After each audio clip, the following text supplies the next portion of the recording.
یو مفتی صاحب مفتی منیر شاکر شهید رحمه الله هغه د دنیا نه لاړه یو قصر کیا دی. زما محترمو ډیر خلک داسې دي چې هغوی منیر شاکر شهید وایي، خو په دې خبره باندې ځان پوهه کوي چې هغه ته شهید ویل نه بلکې هغه ته مسلمان ویل هم صحیح نه دي. وی دله چې څوک شهید وایي وی دا خو لرې خبره چې دته مسلمان ویل هم کفر دی، دته به مسلمان هم نه وایي.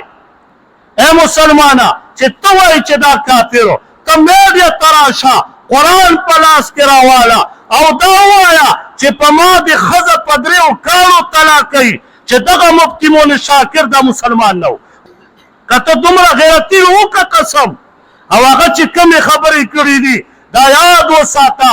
بعضې مسایلو کې به اوس زما هم اختلاف وي، خو که ته وایې چې هغه د حدیثو نه ټولو نه انکار د چا پلار هم نشي ثابتولی او ته چې د وابي حدیث نه منې ته سوچه مسلمان یې.